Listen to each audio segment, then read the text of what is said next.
They call Chicago the Windy City, but the Bears are about to get blown out in Philadelphia. The Eagles are bearing down on an NFC East title, the #1 seed in the NFC.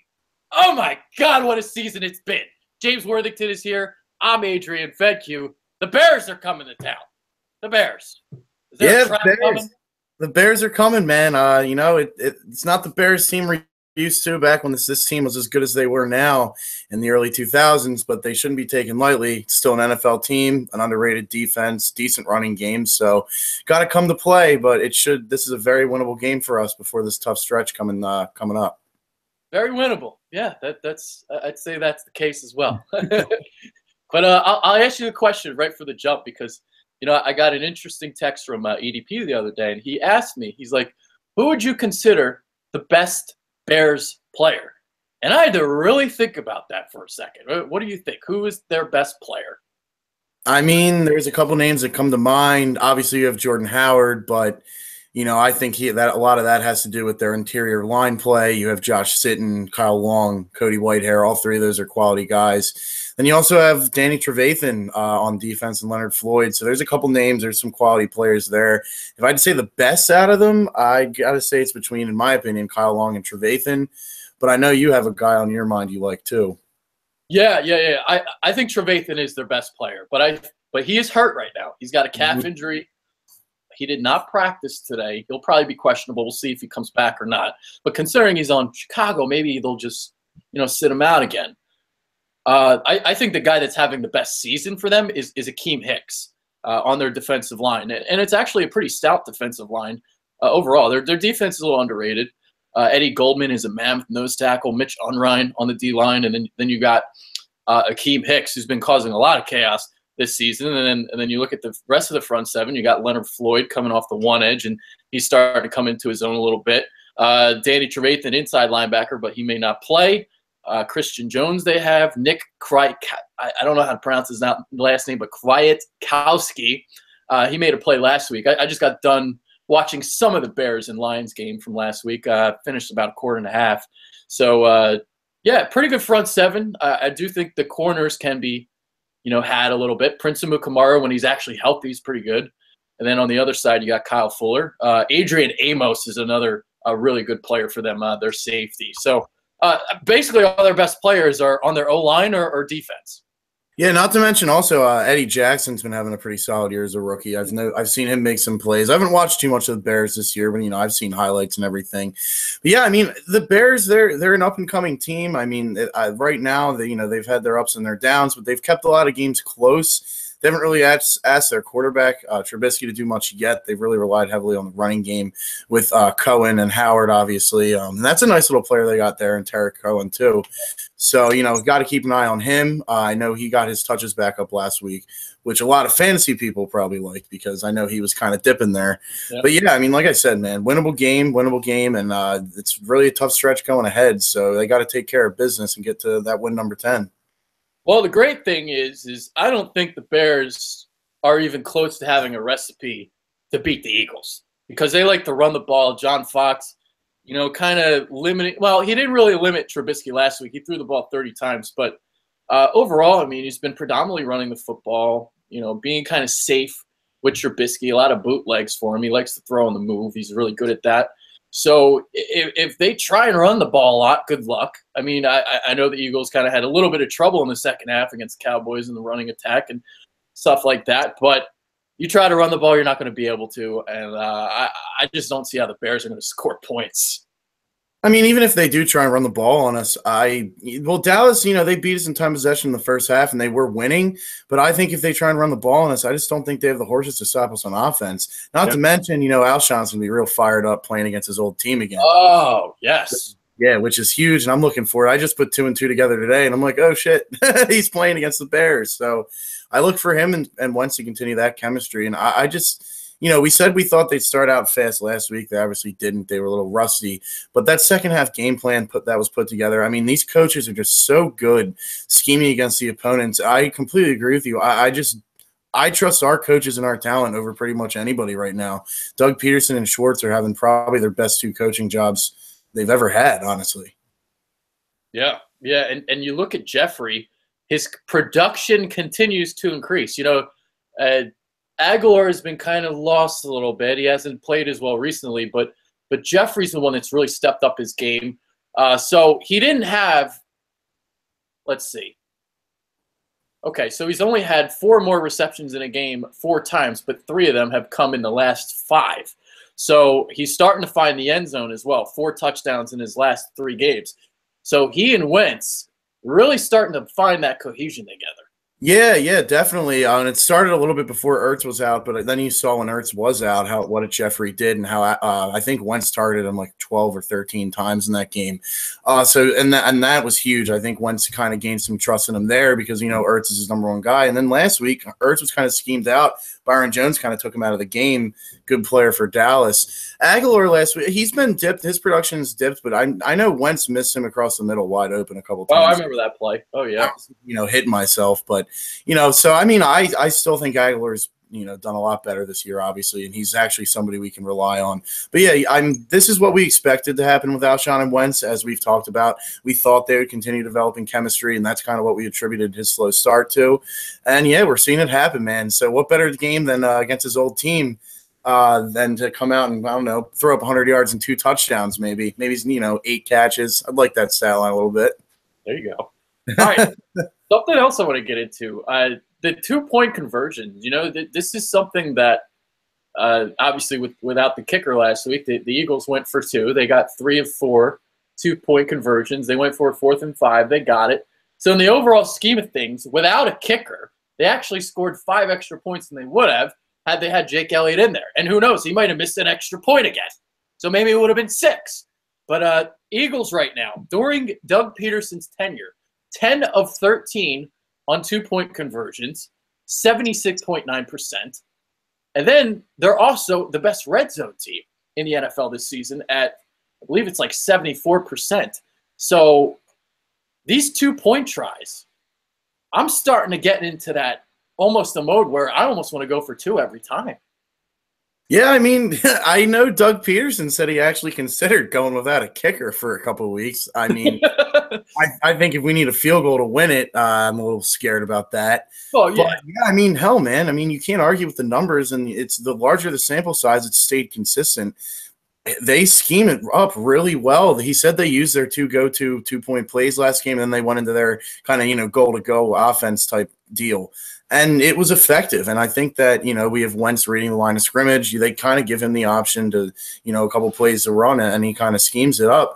So the pre-snap, as I've always talked about with Wentz, the pre-snap's so advanced, and I think that has a lot to do with it too. Him and Peterson are they're clicking right now, man. And it's a beautiful thing to see. And, God, I mean, also setting up everything is just the threat of the run. I mean, this team runs the ball so well that you can't, a lot of teams will pass it on 2-point conversion plays or give it like an RPO option.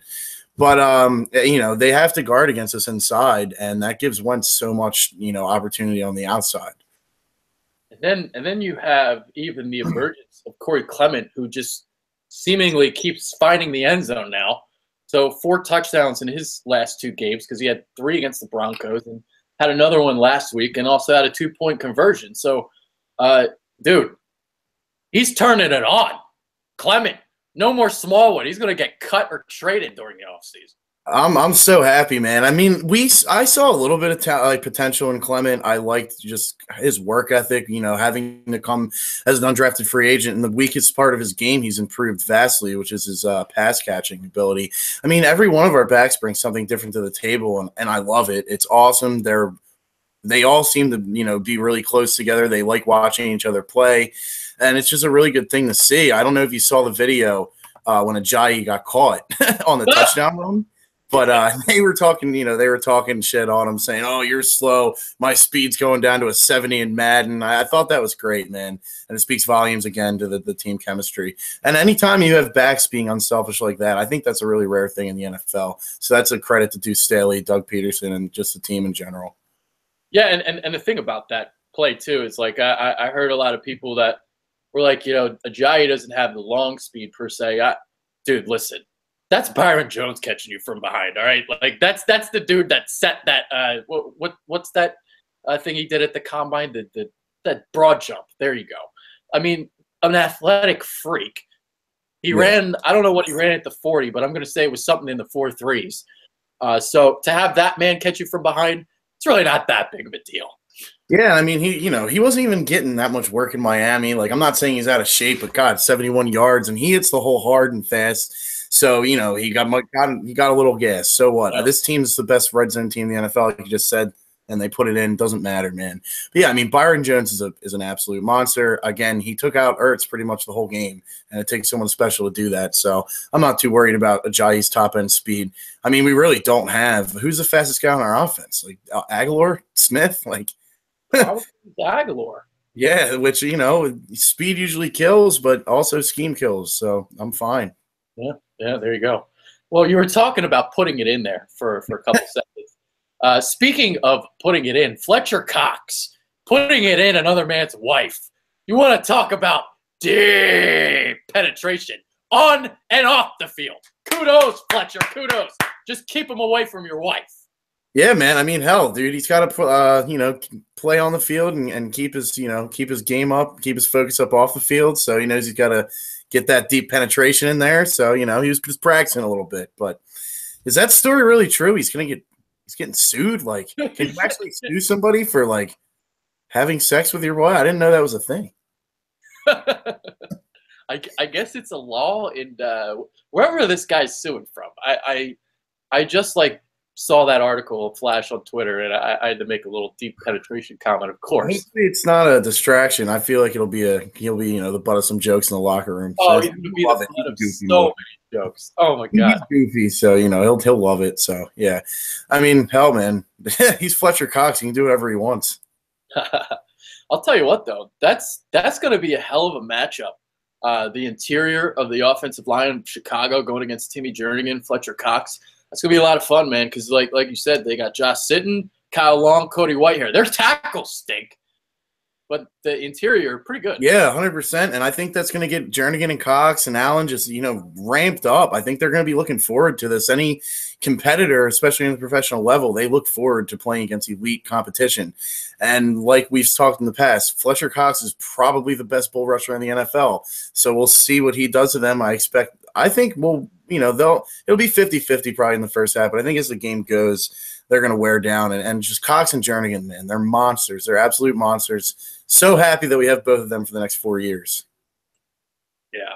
And you know who else is really coming into his own the last couple of weeks? Derek Barnett. Mm-hmm. Oh, get the stopwatch out. How quickly he bends the edge and gets to the quarterback. Unbelievable. Now, it is Byron Bell, and he stinks, and he's going to go up against another bad one this week in Charles Leno. But so in a way, I do want to see Barnett do this against better competition because he hasn't been so far. But against these guys, the last couple weeks, he's thriving, and he's really turning the corner and bending that edge. Yeah. And I mean, he's been playing pretty good all year. He's had some rookie mistakes, but it's just the numbers, the sacks weren't coming there. But he had some plays where he was just ragged on good offensive linemen at the beginning of the year. I kind of think you're going to start to see him get more snaps than Vinny Curry. I saw a couple plays. Vinny Curry kind of, was beat last game, but he was still okay. But I mean, I just can't get over how much he bends. Like, I was showing people the video of that strip sack the other day, and the guy's literally like a foot off the ground, man. Like, it's unbelievable. Like, as a former offensive lineman, that's nearly impossible to freaking block. Like, someone that can bend like that, like, it doesn't even make sense to me. How does he balance? Like, he's the shoulder dip. I don't know how the hell he's able to balance himself as low. I would be like falling down or tearing like a knee or something. Like, that's absolutely insane. And it just like shows, like, they talked about his bendability the day they drafted him. It's fucking, excuse my French, second to none, man. Like, unbelievable. Excuse your French. Do you know what show this is? Yeah. Try to keep it a little clean on this end of things, but no, I'm kidding. Yeah, it's amazing, man. It really is. It's awesome to watch. Yeah, and he's really turning it into his own, and he's thriving. So kudos to him, and awesome. So there you go. And then the other one that's really stepping up is Big V, Halapoulivaati Vaitai. So trade deadline came and went. Eagles didn't make any moves. Didn't have to, And what I'm liking in the game last week, they ran a couple of the unbalanced offensive line, unbalanced to the right. and you had Big V coming on the right side. So the fact that there's more confidence running the ball behind him, and the fact that, God damn, he was bullying people. The one play where he pulled into the hole, and I think that was a 71-yard run. So you had Kelce on the second level, and you had Big V pulling through. Man, Big V playing well. Now, again, I want to see him do this against like an elite pass rusher because he hasn't really faced that yet. But, hey, through 2 games, 3 games, good job, pal. I mean, confidence is one of the best tools a player has in the NFL, especially on the offensive line as a young player. So I love what I'm seeing. And just Big V, yeah, that trap block by him was freaking awesome. And we got Kelce out to the second level again, like getting him out to the second level. That's where Kelce thrives, and that's what we want to do. And I was pretty exciting to see. Like we were throwing some different kind of twists on our trap plays, bringing tackles, bringing the center, just – they didn't really know where it was coming from. And it was kind of, I saw somebody said something. It's basically like they were disguising these new kind of twists on like plays, basically to look like everything else in their zone run scheme. Yeah. And then they'd have the tackle pull and basically have someone fill for him. And the defense was just confused because they hadn't seen it all year. And especially Dallas, someone that's familiar with Doug Peterson's, offensive scheme, these players, I think they wanted to throw something at him that they weren't ready for, and you saw it in the second half, man. It was beautiful blocking. Honestly, one of the best games our offensive line's had. I do want to say one thing, though, and I'm a little concerned here. So Lane Johnson, a couple times, he played good, but I don't know if you saw, he got, like, straight up, like, bitched by DeMarcus Lawrence a couple times in the run game, and it was a little concerning, just a little concerning. Well, DeMarcus is pretty He's a good player. He's a very good shabby, not too shabby. But I think Lane needs to. I've always said he needs to get a little better at the run blocking, but he's still like the best right tackle in football. I can't complain too much. Yeah, he's playing. He's been fine. I mean, there's been a couple games where I've kind of questioned it, but overall, I got no complaints. So yeah, there you go. Let's see. Mitch Trubisky. Mitchell. Let's get into him just a little bit. So, kind of comparing him to Carson Wentz from last year, rookie seasons. What are you thinking about Mitch? What are you seeing? I haven't actually seen like a lot of the games he's played. Like I've seen some highlights and everything, and I know like he's definitely very good, on the run, rolling out to his right. I liked him coming out of college a little bit. I wasn't crazy about him. I liked Wentz coming out of college better than any of the quarterbacks that came out this year. I mean, I was definitely wrong on Watson. I didn't think he'd be this good. Yeah, that obviously. You called that. That was all you. So I should have listened to you. But, I mean, the biggest difference to me is what they've been asked to do, really. I mean, Carson Wentz probably was asked to do just as much as, like, Andrew Luck his rookie year as a comparison. And nobody really gave him the credit of, like, the mental aspect of where he was at, like, his mental level as a rookie. Mm-hmm. Trubisky, like you said, they've relied heavily on the run game. They've kind of hit him a little bit. They've opened the playbook up as the season's gone.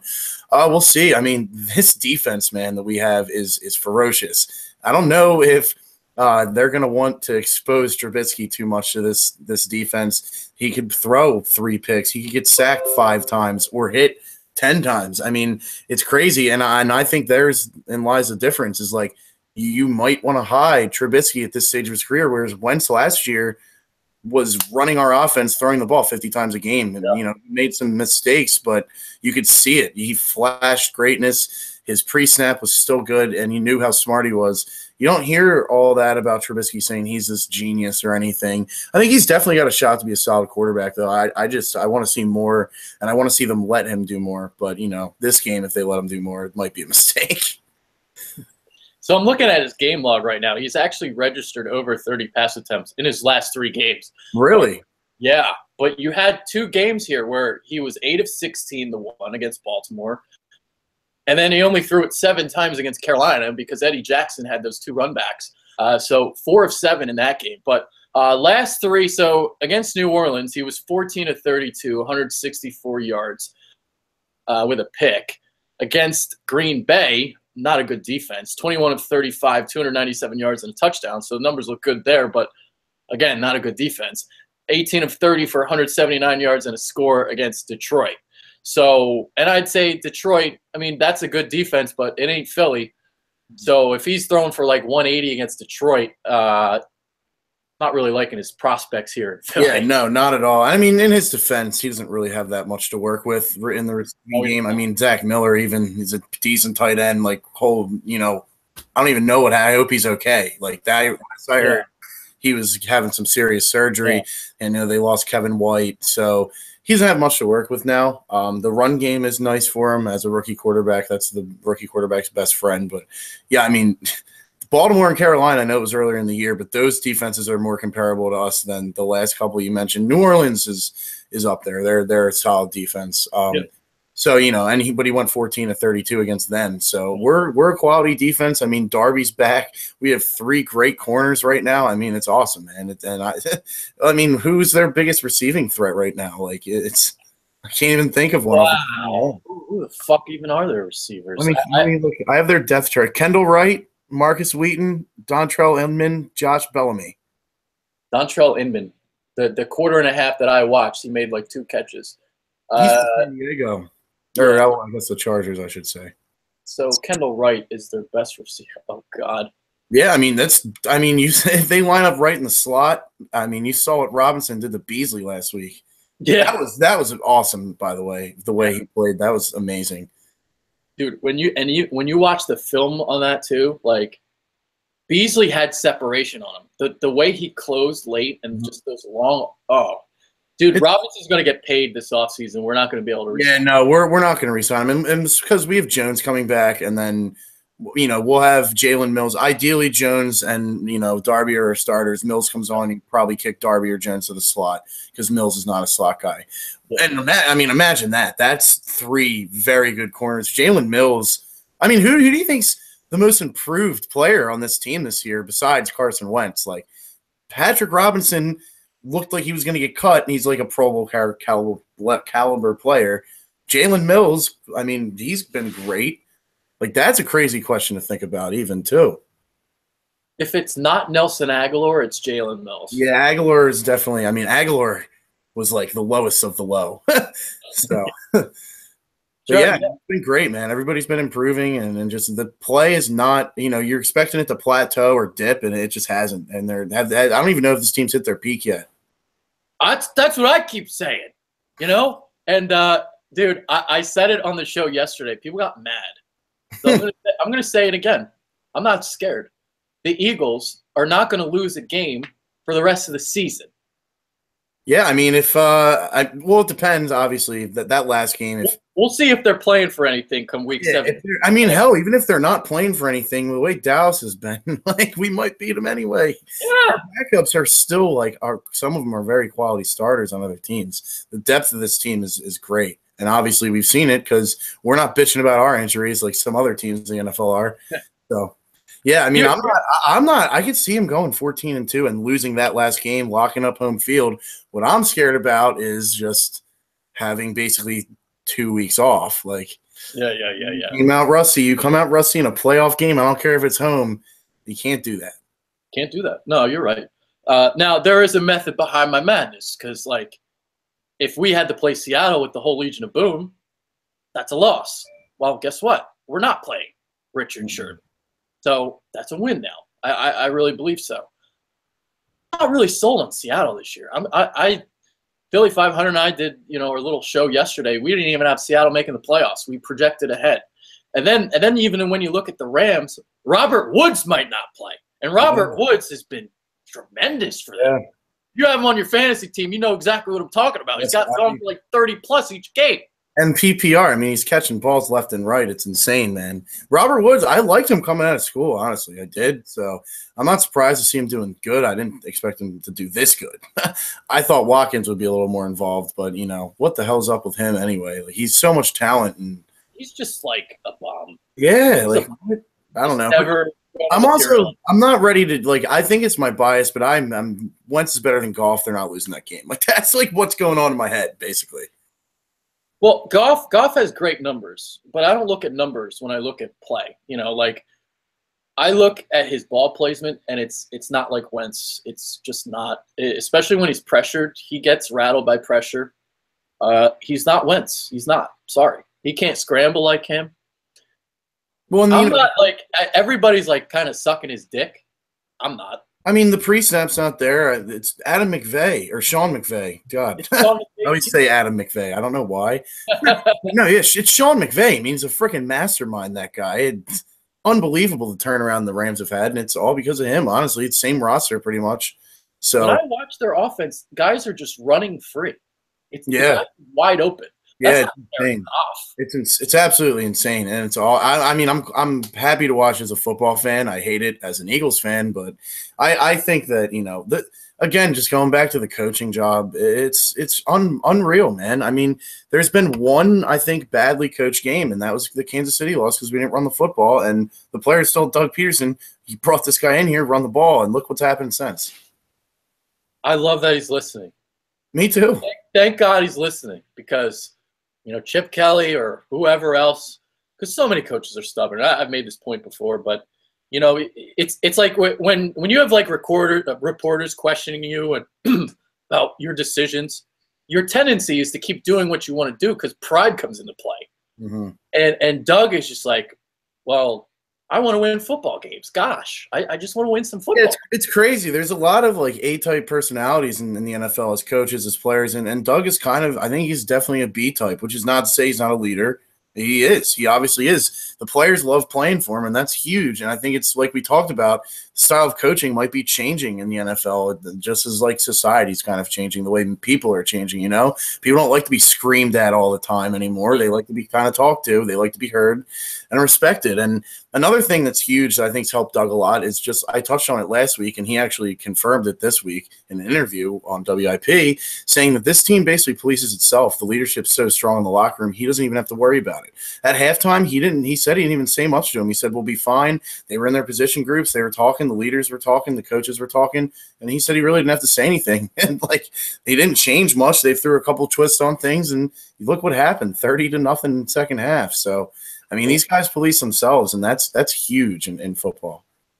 All right. So I'll ask you this before we kind of depart. We'll kind of keep this one a little shorter.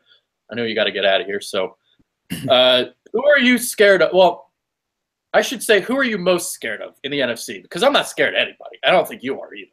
I'm not. No, I think that this team can win. They're capable of beating any team in football. I mean, in the NFC, home, I honestly am not completely scared. I think that we would be favored in every game at home. If we have to go on the road, I don't like Minnesota because of that defense and the way they play at home, and I don't like New Orleans because of Drew Brees and their running game. But getting into those two opponents, I mean, Minnesota, Case Keenum's been good, but I'm still not sold. I don't really believe in their offensive line. I think that it would be a low-scoring game if we play them, and even in Minnesota, I'd still probably pick us. And if we went to New Orleans, I would say it's a coin flip because, I mean, as much as we're good against the run, those two running backs are so dynamic and so different. And they play them on the field at the same time sometimes. It's just they're hard to stop, man. And New Orleans actually has a defense. So that I would, if I had to rank someone, I would say it's the Saints because, Drew Brees has won a Super Bowl. Sean Payton's won a Super Bowl. It sounds cliche, but I mean, also you just look at what they're doing to teams. Look at that comeback. I mean, you can say a lot of the same things about them that we said about us. So that's huge. And I mean, the Rams are kind of a distant third there. Again, like they're good. Their talent's there. It's just rookie head coach, second-year quarterback. I would definitely take us over them. And, I mean, I think if we were to travel there, which I think we're going to get home field, but if we were to travel there, there's a lot of Eagles fans in L.A., as we saw. So how about you? The teams we listed yesterday, the Saints and the Falcons, those two. Here's why I say the Falcons, because I think I said this yesterday, but I think the recipe to kind of beat us, you have to have a great offensive line that gives your quarterback protection. Because not only do you need to beat us short, you got to throw some balls deep too. But their teams haven't had enough time in the pocket to throw deep. But a team like Atlanta, I think their offensive line is good enough, and you have a great quarterback. I don't know if their defense could stop us, but that's a team that I think could have a recipe, and they got all that playoff experience, obviously. They may not always win their playoff games. They choke sometimes, but there's a lot of talent on that team. And now another reason why I list the Falcons is the NFC stinks. I'm not worried about Case Keenum. Okay, but Vikings fans were coming at me. They're like, "Well, he's got the best QBR. You don't even understand." Shut the fuck up. All right, listen. The reason why he's been successful is this: they've been running the ball effectively. Latavius Murray, Jerick McKinnon. When they're able to run the ball, Case Keenum looks fine. But when they don't run the ball effectively, all of a sudden the deer in headlights comes out. You can pressure him in the pocket. He doesn't really have the pocket presence. He's able to kind of break out of it because he's got some elusiveness. But in terms of like kind of stepping up into it, deer in headlights, kind of like Dak. So I'm not worried about Case Keenum in a playoff game. I'll tell you that right now. All right, sorry. Swipe left. I agree. I 100% agree. I'm not worried about Case Keenum in a playoff game. The defense is great. Defense. It's awesome. Defense is very good. But I don't think they can put enough points on us. That's what it would be like a 13-10 game if it was cold and in a playoff atmosphere. I mean, if they're coming, no one's beating us in Philly, man. I really believe that. I really believe that. I mean, I'm there every week. I'll be there if we make the playoffs. I'll be spending my paychecks on tickets. I really don't care. I'll be there because I really do think the 12th man's back, and I do feel a part of it. Like, we get everybody around us hype, and then the team loves it. They feed off it. It's great. And yeah, I mean, also with Atlanta, to beat us deep, they have a guy named Julio Jones. He's pretty fast and pretty big, and you kind of just throw it up to him and let him do his thing. So, I mean, we did beat Atlanta last year, but I mean, Atlanta, they're experienced, man. If they're, they've only beat up Seattle by 3, still a win though. And if they get on a little bit of a roll, man, they're definitely hungry to fix what they made a mistake with last year in the Super Bowl. So, yeah, because the way I also view Atlanta, people said to me, I don't like the way they looked this year. I don't care what they've looked like. I don't care. There was a hangover from the Super Bowl. Yeah, oh, definitely. And now it's like this. I've said it all year. After Thanksgiving is when the real teams emerge. This is when it starts coming. So we'll see if Atlanta kind of flips the switch. I feel like they're kind of getting there, and they might. We'll see. We also went yesterday. We talked about all the teams, and there's just not a team that really has that recipe to beat us. New England does, but they're not in our conference. I mean, New England is really coming into their own, and wow. I mean, they're kind of looking like the team we expected them to be after they made all those acquisitions. I mean, also Pittsburgh, just because, they've always had AB, Le'Veon, and Big Ben, but their defense is back in Pittsburgh, and they're impressive to watch. I mean, the Steelers are definitely legit. They kind of play down to their competition a little bit, and I think the teams that have done that similarly to us in the past tend to lay an egg in the playoffs. So we'll see. I think I honestly, if I had to bet right now, I would say it's a rematch of 2004, man. Really. That's what I'm thinking too. If it is, holy shit, because I will be very nervous about that game. Just because anytime you're going against the two GOATs, man, that's scary. But I think if there's someone that can beat them, it's a young, fiery team like this, man. I mean, the Eagles are there's something special about this team. Something really special, man. It's a joy to watch. Well, the team that has beaten them in the Super Bowl, the Giants, what was their recipe to beat Brady? Attack, attack, attack. Mm-hmm. Exactly what the Eagles are going to do. Because defensive line, you got to have a great defensive line, so you rush with 4 and you drop back 7. Yep. That's the way you beat Tom Brady. And that's the way the Giants beat him twice. Yeah, 100%. And, I mean, their O-line, it's not crazy good. It's not bad. And also, I mean, we have a corner with speed to run with Cooks, which is huge because Cooks, if you don't have a corner with speed, Cooks will kill you. He really will. And then you also have to give him – you always have to give him some safety help, but Darby's fast enough. It's not going to have to be, like, over-the-top help. Yeah. So then you can kind of have Malcolm focus on Gronk. And whoever, be it if Gronk's even playing because of his injury history, but they have Martellus Bennett, they have Dwayne Allen, solid tight ends. The interesting thing in that game, if it actually happens, is going to be how the hell do we cover all their running backs? Because there are 3 running backs right now. It's really special what they got going on there with those guys. Yeah, absolutely. All right, so that's about it. We're gonna conclude this one. Actually, we did get 30 minutes. Predictions? You want to do predictions and then head out? Yeah. Let's do predictions. Go ahead. All right. I mean, I think it's going to be a pretty easy game. It might not be like this in the beginning, but the Eagles are going to wear teams down. They're a second-half team. I got us 31-13. Yeah, I got something similar. 34-13. We'll We'll see if they even score a touchdown. I mean, 34-13. I don't see how the Bears. There's no way they're coming to Philly and beating us. No way. So no. Trubisky's going to have to throw it like 40 times. I don't trust him. He'll probably throw like 2 picks. You know what? 41-13. I love it. I love it. Hell, if you factor in the 2-point conversions, we might go for it too. It might be more. Put it up to 45-13 then. Hey, man, I hope so. The place will be fun if it's like that. So there you go. Yeah. I'll go with 34-13. We'll just stick with that. But it's a 14-point spread, and I think they're going to cover it. So there you go. Yeah. All right. Final thought. What do you got? Final thoughts, man. I mean, hell, like I just said, it's a very winnable game. Then it's a tough road stretch. So, like you said, the good teams play. They really come out after Thanksgiving. So we're going to see what this team's made of going on the road. 3 straight games. I mean, the Giants doesn't look as bad as it was, but Seattle and LA, I don't care if they're banged up. They're still tough. So I'm excited, and let's see what the next month has in store for us, man. There we go. So with that being said, that's James Worthington. I'm Adrian Fedke. Make sure have a great Thanksgiving, everybody. Let's go Chargers. And hopefully the Lions can stuff the Vikings like a Thanksgiving turkey as well. So that is all. We are out. Peace.